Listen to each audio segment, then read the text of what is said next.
Layer skin hair and laser clinic లో latest టెక్నాలజీతో laser hair removal, anti ageing and hair fall issues కి advance treatments అన్ని ఇక cost గురించి వరి అవ్వాల్సిన అవసరం లేకుండా అందిస్తున్నారు. ఇంకా మీ కాన్ఫిడెన్స్ ని తిరిగి తెచ్చుకోండి. Get your free consultation now.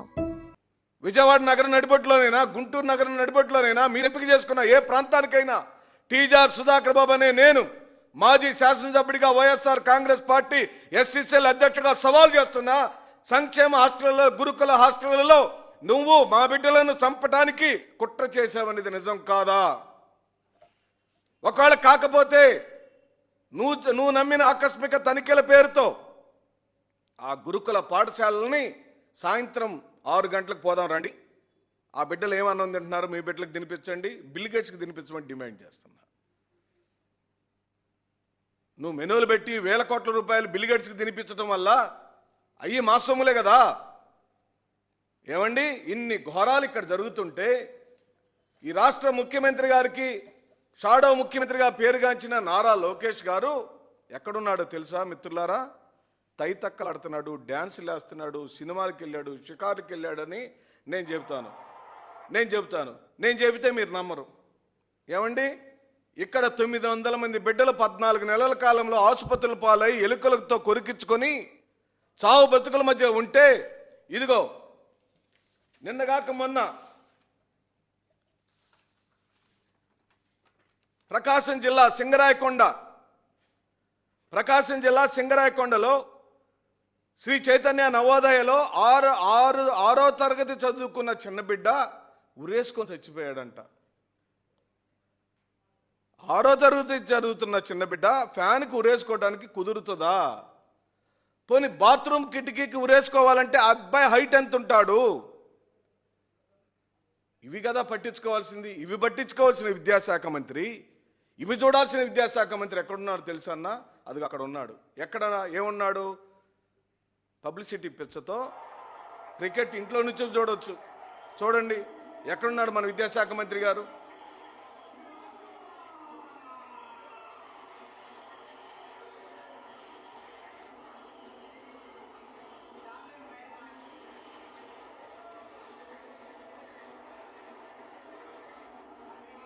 Dance చేస్తున్నాడండి. బిడ్డల్ని ఇక్కడ ఎలుకలతో కొరికిచ్చాడు, అన్నం పెట్టకుండా హింస పెట్టాడు, పాచిపోయిన చట్నీ పెట్టాడు, టీషర్ట్ వేసుకొని డ్యాన్స్ చేస్తున్నాడు. మళ్ళీ మేము ఆయన లోకేషో కాదని అనుకుంటారని టీషర్ట్తో ఆయన పేరుతో ఉన్న ఒక టీషర్ట్ ఉంది. ఆయనే కదండి, నాకేమి చత్వారమే రాలేదు కదండి, వారు లోకేష్ గారే కదండి. ఆయన సంబంధిత శాఖలో, ఆయన పరిధిలోని వ్యవస్థలో ఇంత లోపభూయిష్టంగా పనులు జరుగుతుంటే వాటిని పట్టించుకోకుండా ఈ రోజున వారు విదేశాలకు ప్రత్యేకమైన ఫ్లైట్లో వెళ్ళాడట. ఎవరిని ఉద్ధరించడానికి వెళ్ళాడండి? ఎవరి డబ్బులండి అవన్నీ? ఆ విమానాలకు అయ్యే ఖర్చులలో ఆయన విదేశాలకు తిరుగుతున్నా లేదా దుబాయ్కి వెళ్ళిన విమానపు ఖర్చులలో 10% అయితే ఈ హాస్టళ్ళన్నీ బాగుపడతాయి. ఆ హాస్టల్లో పెట్టే వాళ్లకు, అన్నం పెట్టే వాళ్ళ దగ్గర కక్కుర్తి పడకుండా పర్సంటేజీలు తీసుకోకుండా ఉంటే ఈ హాస్టల్లో నాణ్యమైన భోజనం వస్తుంది. మేము డిమాండ్ చేస్తున్నాం, ఖచ్చితంగా జగన్మోహన్ రెడ్డి గారి యొక్క పరిపాలనలో ఇంప్లిమెంట్ చేసిన ఆ అమ్మ గోరుముద్ద పథకాన్ని వెంటనే ఇంప్లిమెంట్ చేయమని డిమాండ్ చేస్తున్నాం. నువ్వు విదేశాలకు వెళ్ళి క్రికెట్ చూసడానికి ప్రత్యేక విమానాలకి నువ్వు పెట్టే ఖర్చు, నేను అడుగుతున్న మీడియా మిత్రులు కూడా రేపు ఈరోజు బిల్ గేట్స్ పెట్టిన టీ ఖర్చుల వివరాలు రేపు ప్రకటించాలి. బిల్ గేట్స్కి పెట్టిన సమోసాల ఖర్చు రేపు ప్రకటించాలి. బిల్ గేట్స్ కోసం పెట్టిన స్నాక్స్, భోజనాల ఖర్చులు, మీరు తైతక్కలాడడానికి చేసిన కార్పెట్ ఖర్చులు, ఆ వివరాలన్నీ కూడా రేపు ప్రజలకు వివరించి చెప్పాలి. ఆ బిల్ గేట్స్ని రాజధాని ప్రాంతంలో తిప్పడం ద్వారా నా రాష్ట్ర ప్రయోజనాలకు ఏం సమకూర్చి పెట్టారో, ఏం అనుకూర్చి పెట్టారో వివరాలు చెప్పమని అడుగుతున్నాం. ఎందుకు రావాలి బిల్ గేట్స్? ఇప్పుడు ఏ పని మీద వచ్చాడు? ఆయన వచ్చిన ద్వారా ఈ రాష్ట్రానికి జరుగుతున్న మేళ్ళు ఏమిటి? ఏం ప్రాజెక్ట్ వచ్చింది? ఏం టెక్నాలజీని తీసుకొచ్చాడు ఆయన? ఆ టెక్నాలజీ ద్వారా ఈ ఆంధ్ర రాష్ట్ర ప్రజలకు ఏ మేలు జరుగుతుందో దయచేసి సవివరంగా చెప్పమని అడుగుతున్నాం. ఆ ఒక్క వివరాలే కాదు, బిల్ గేట్స్కి ఏ టీ ఇచ్చారు, బిల్ గేట్స్కి ఏ భోజనం పెట్టారు, బిల్ గేట్స్కి ఏ కారు వాడారు, బిల్ గేట్స్ కోసం ఏ హోటల్ బుక్ చేశారు, ఆ హోటల్ ఖర్చు ఎంత, ఆ టీ ఖర్చు ఎంత, ఆ భోజనం ఖర్చు ఎంత, ఆ కార్ ఖర్చు ఎంత, ఆయన వచ్చిన ఫ్లైట్ ఖర్చు ఎంత, ఫ్లైట్ టికెట్ ఖర్చు ఎంత, ఆ ఖర్చులు మొత్తం కూడితే నా బిడ్డలకు ఈ రోజున ఎలుకలతో కరిపించి ఆ బిడ్డలకు కుళ్ళిపోయిన అన్నాన్ని పెడుతున్న మీరు ఎంత దుర్మార్గులు ఈ రాష్ట్రానికి చెప్పాలి. నువ్వు పట్టించుకోవాల్సిన నీ పరిధిలోని జనాంగాలకు సంబంధించిన చిన్న బిడ్డలకు అన్నం పెట్టకుండా బిల్లిగట్స్ని తెచ్చారట, చూపిస్తారట. ఈయనేమో దుబాయ్ వెళ్ళాడట, క్రికెట్ చూడటానికి వెళ్ళాడట, స్నేహితులతో డ్యాన్సులు వేస్తున్నాడు మన షాడో ముఖ్యమంత్రి గారు. ఇది మన రాష్ట్ర పరిస్థితి. నువ్వు ఎక్కడికన్నా వెళ్ళు, ఎలాగైనా ఊరేగు, మాకేం సంబంధించిన అంశం కాదు. కానీ మా విద్యాశాఖ మంత్రి గురించి నేను మాట్లాడుతున్నా. ఆంధ్ర రాష్ట్ర ప్రజల యొక్క డబ్బులతో విద్యాశాఖ మంత్రిగా వెలగబెడుతున్న నారా లోకేష్ గురించి నేను మాట్లాడుతున్నా. ఉప ముఖ్యమంత్రి పవన్ కళ్యాణ్ గురించి నేను మాట్లాడుతున్నా. నీ సభ్యత్వానికి 2 కోట్ల రూపాయలు విరాళాలు ఇచ్చారే, నీ పార్టీ మేలు కోసం 2 కోట్ల రూపాయలు విరాళం ఇచ్చారు కదా. ఈ బిడ్డల సంగతి చూడండి అయ్యా. పవన్ కళ్యాణ్ గారు, ఈ చనిపోయిన బిడ్డ గురించి ఒకసారి ఆలోచించండి అయ్యా. ఎలుకలతో కలిసి చచ్చిపోతున్న బిడ్డల గురించి ఆలోచించండి అయ్యా. పురుగులు అన్నం పెడుతున్నారయ్యా, దాని గురించి ఆలోచించండి అని సందర్భంగా నేను మనవి చేస్తూ, మీ బడ్జెట్ కేటాయింపులలో ఎందుకు మా మీద అంత కక్ష? ఏమైపోతున్నాయి ఈ డబ్బులన్నీ?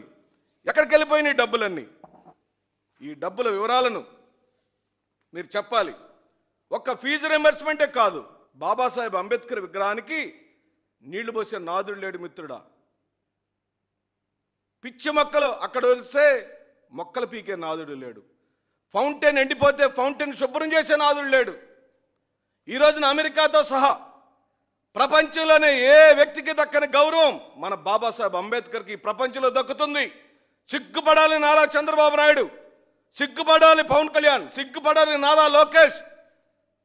మీకు బాబాసాహెబ్ అంబేద్కర్ అంటే దళిత సామాజిక వర్గ నాయకుడిగా కనపడుతున్నాడేమో, కానీ ప్రపంచ మేధావిగా, ప్రపంచ విద్యావేత్తగా, అత్యధిక చదువులు చదువుకున్న, ప్రపంచంలోనే ఏ వ్యక్తి చదువుకున్న చదువులు మన బాబాసాహెబ్ అంబేద్కర్ చదువుకున్నాడని అమెరికా తన విద్యాదినంగా ప్రకటించింది. సిగ్గుపడాలి మీరు.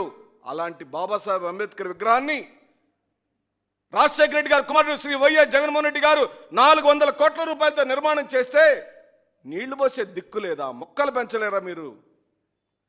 పెండింగ్లో ఉన్న కేవలం 500 కోట్ల రూపాయలు పెడితే ఆ విగ్రహం సర్వాంగ సుందరంగా మారిద్దని మేము మొత్తుకుంటున్నాం, ఉద్యమం చేస్తున్నాం. పట్టించుకున్న దాఖలు లేదు. ఎస్సీ కార్పొరేషన్కి నిన్న నీ నిధుల్లో ఎంత కేటాయించావు? లిట్ క్యాప్కి ఎంత కేటాయించావు? గోరుముద్ద ఏమైంది? జగనన్న విద్యా కానుక ఏమైంది? ఇంగ్లీష్ మీడియం ఏమైంది? సిబిసి, ఐబి, డిజిటల్ బోర్డులు ఏమైనాయి? ఆర్ఓ ప్లాంట్ ద్వారా తాగునీటి సదుపాయం జగన్మోహన్ రెడ్డి గారు పెట్టారే, ఆ స్కూళ్ళల్లో ఆర్ఓ ప్లాంట్లు ఏమైపోయినాయి? కేవలం 10 నుంచి 20% పనులు పూర్తి చేస్తే నాడు నేడు పేరుతో ఆయన మొదలుపెట్టిన మహాయజ్ఞం పూర్తయిద్దని మేము పదే చెబుతుంటే కేవలం 10-20% డబ్బులు ఖర్చు పెట్టే సిగ్గులేని ప్రభుత్వం ఇది, దుర్మార్గ ప్రభుత్వం ఇది, దళిత వ్యతిరేక ప్రభుత్వం ఇది, బీసీ వ్యతిరేక ప్రభుత్వం ఇది. ఎందుకు ఇలా చెప్పగలుగుతున్నట్టే మిత్రులారా, ఈ రాష్ట్రంలో సంక్షేమ హాస్టల్లో చదువుకునే జాతులు ఎవరు? ఈ రాష్ట్రంలోని గురుకుల పాఠశాలల్లో, చిన్న పాఠశాలలో చదువుకునే బిడ్డలు ఎవరు? ఏ సామాజిక వర్గం వాళ్ళు? వాళ్ళంటే నీకు చిన్న చూపు, అందుకని వాళ్ళకి నువ్వు ఈ రోజున ఏమీ చేయలేదని సందర్భంగా నేను మనవి చేస్తూ, నేను ఎప్పటికీ డిమాండ్ చేస్తున్నా, ఈ రాష్ట్ర ప్రభుత్వాన్ని నేను డిమాండ్ చేస్తున్నా, ఈ 900 మంది కేసులు, ఆసుపత్రి పాలైన వాళ్ళు, చనిపోయిన వాళ్ళు, ఉరేసుకున్న పిల్లగాడు ఎందుకు చనిపోతున్నారు, ఎందుకు ఆసుపత్రి పాలవుతున్నారో సిబిసిఐడి ఎంక్వైరీ చేయమని డిమాండ్ చేస్తున్నాను. ఈ ముఖ్యమంత్రిని బర్తరఫ్ చేయమని డిమాండ్ చేస్తున్నాను. ఈ విద్యాశాఖ మంత్రి బర్తరఫ్ చేయమని డిమాండ్ చేస్తున్నాను. ఈ చేతగాని ఉప ముఖ్యమంత్రిని వెంటనే దింపివేయమని డిమాండ్ చేస్తున్నాను. ఎందుకండి ఈ రాష్ట్రంలో 80% మంది ఎస్సీ, ఎస్టీ, బీసీ, మైనార్టీ జనాంగం ఉన్న ఈ రాష్ట్రంలో వాళ్ళకి అన్నం పెట్టే దిక్కు లేదు మీకు. వాళ్ళకి కనీస సదుపాయాలు ఇచ్చే దిక్కు లేదు, ఫీజు రింబర్స్మెంట్ ఇచ్చే దిక్కు లేదు. రేపు తప్పనిసరిగా మేము డిమాండ్ చేస్తున్నాం, ఫీజు రింబర్స్మెంట్ బకాయిలు 8,900 కోట్ల రూపాయలు విడుదల చేయాలి. బిడ్డలకు ఎక్కడ కూడా హాల్ టికెట్స్ ఇష్యూ రాకుండా చూడాల్సిన బాధ్యత ఈ ప్రభుత్వం మీద ఉందని చెబుతూ సెలవు తీసుకుంటున్నాను.